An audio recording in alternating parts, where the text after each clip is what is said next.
My inspiration for my CLP project started back in 2019 when I saw some videos of hydroponic systems, and then I decided to make my own, which is what this is. This is the first revision of my home hydroponic system that I finished in December just before coming to the Alzar School, which I then automated, which you can see some more of in the next section.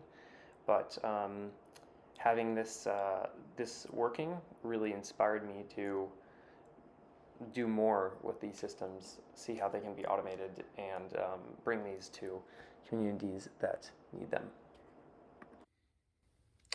This is the automated hydroponic system that I've been working with to learn about concepts like automation and redundancy to prevent problems happening along the way. And it is controlled with a web page. So for example, I have all this data coming through: air temperature, air humidity, water temperature, pH, nutrient values, and I can, for example, turn on this lighting spectrum, and I have lights on, and then I can maybe turn on the air conditioner, which will cool this place down, and yeah, that's pretty much it. After I learned a lot of important lessons working on that other system, I built this, which is my product that I'll be delivering to a museum, and in this section I will explain how it was built.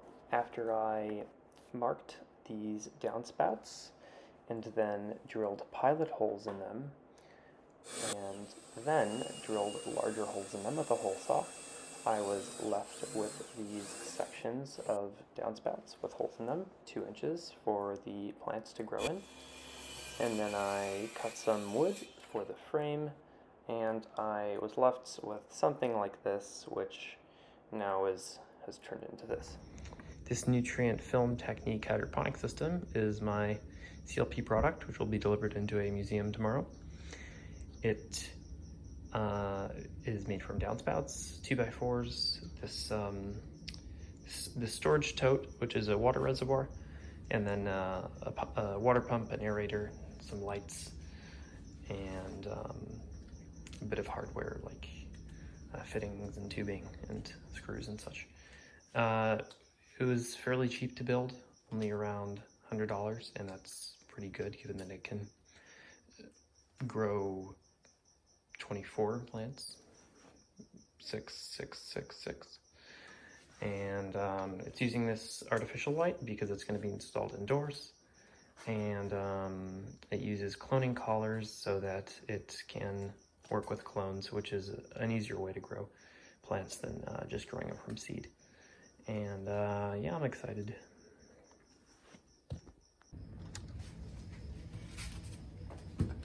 So this is my current and unfortunately only product that I will be delivering. It will go in a museum in Oxnard that will serve a lot of children in the Ventura County School District. And they'll be able to look at this and interact with it to learn more about modern agriculture that is less harmful to the environment. And for the future, I am hoping to make scaled up versions of this, maybe try out some new ones and install them in a lot more places. I'm looking to install them in some schools, preschools in Tijuana that I know some people who are involved with. And so the future might look something like this. This is a deep water culture raft hydroponic system, and it's one of the cheaper ways to have a large scale system with a lot of output. And so I might be experimenting with more systems like this and certainly delivering them, or maybe it will look like what I just showed you, but a little bigger. But either way, I'm going to be exploring these options and definitely implementing them. I want to implement a couple more in the next semester, and definitely more in the summer and then in the following year.